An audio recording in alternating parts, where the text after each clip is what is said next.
And there are so many theories about this. We are bombarded with this. We see people talking about the Freemason order, the Illuminati, the international bankers, the Zionists, alien consciousness. Even some groups are coming up, satanic type groups, New Age type religions. All of these coming up, and what we find in most cases is that all of these groups are worshiping a force. If you go to the highest level of these groups, you see they are doing a type of worship. It is not to God.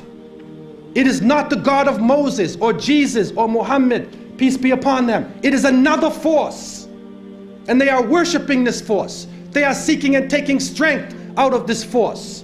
And nobody can say exactly what it is, but Muslims have the bottom line. And Allah has told us, قُلْ جَاءَ الْحَقُّ وَزَهَقَ الْبَاطِلِ إِنَّ الْبَاطِلَ كَانَ زَهُوقًا. The truth has come, and falsehood will vanish, because surely falsehood is a perishing, vanishing thing.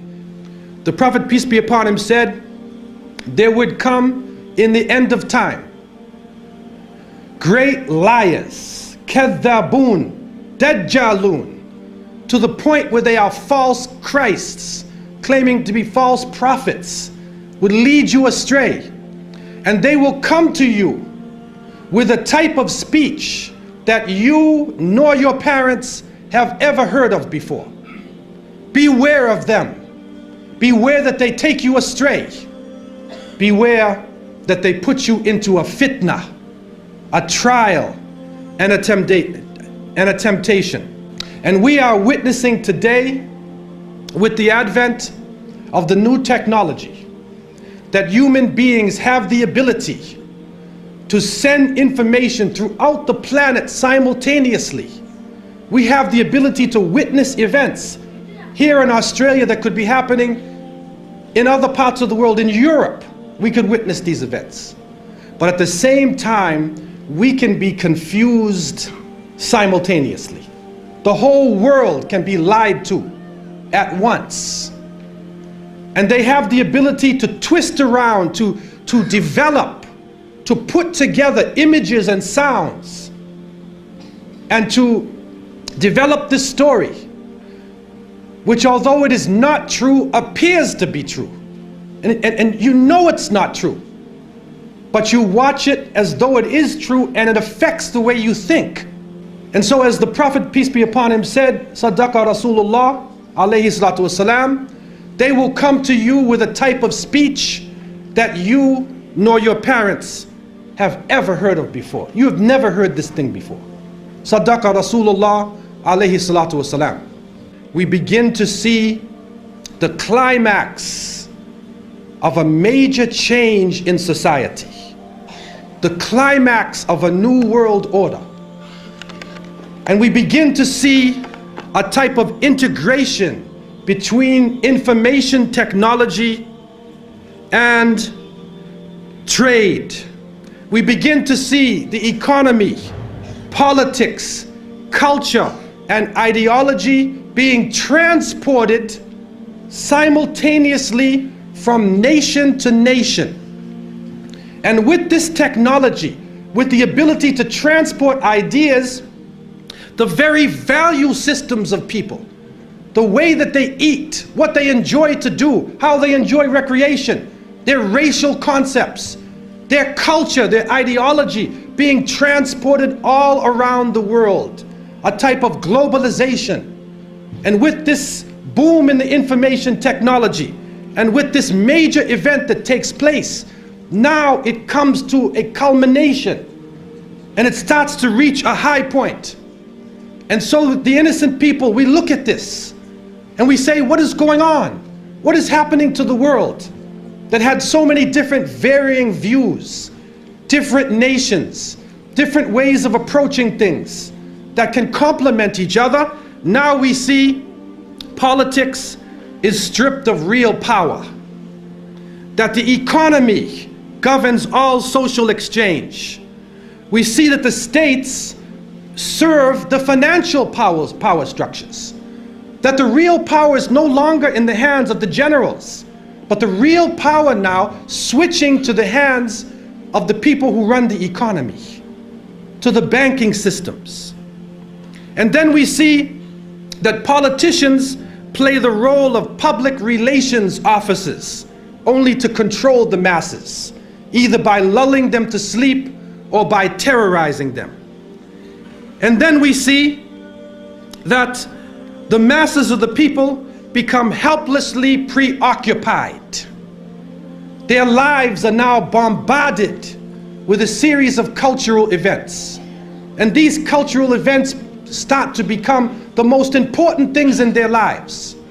The World Cup, the Major League Series, the rugby, the cricket, the hockey, the tennis. Whatever the sport may be, we see whole nations coming behind sports. And the national heroes become sporting people. Even in Saudi Arabia, even in our own Muslim countries, the national heroes are now the soccer players. Who kicks the little ball inside of a net? He becomes the hero of the nation when people are dying on the ground. But yet we become preoccupied with this. And it becomes a type of indoctrination happening to us. And with the use of powerful music playing on our emotions, with videos now being taken to the furthest extremes in the planet, people's thinking processes are changing. People are now in love with the superheroes, even confused about their own identity, trying to change themselves, change the color of their hair, change their eyes, change the way they dress, change the way they talk on a global level. And then we see drug addiction reaching a point that humanity has never seen before. And after traveling to over 36 countries, looking at the Muslims and being with them, I have found that in all of the communities that the young people are being confused with drugs. It is pouring into our countries. No matter what form it takes, cocaine, LSD, psychedelic, depressants, put you up, put you down, confuse you, but create a false world and give you a false dependence so that you become dependent on the chemical. You forget about Allah. Your God becomes the pusher. Your God becomes the chemical. And so creating this dependency amongst the masses of the people. And then we see lethal social diseases being spread. And it is said that in Southern Africa, and Allah knows best what this really is, but they say that in some parts of Southern Africa, 1 out of every 4 people is HIV positive. It has reached this level. Now, whatever this HIV is, there's a lot of theories. Whether it is some germ warfare, whether it is something passed through homosexuality, whether it is a type of corruption. What some doctors have even said is that your immune system can break down by a number of factors. Not only a virus that they had never really located and shown us what it looks like, but the immune system can break down from malnutrition, from tuberculosis, from forms of malaria. And they've listed almost 40 ways that your immune system can break down, and if you take a test, you will be considered HIV positive. But whatever it is, it's killing us. It's killing us in large numbers. Then we see the planet malfunctioning. We're supposed to be rising in technology. Our life is supposed to be getting better, but the very planet that is created in order to serve us is malfunctioning. The air is becoming polluted. The water is becoming polluted. The animals are dying. They are cutting down the rainforests. They are destroying forms of life. And now we are getting strange forms of cancer. Other diseases, other lumps and tumors and things popping up in our bodies that we have never seen before. And it is happening all over the planet. And so what is happening in front of us?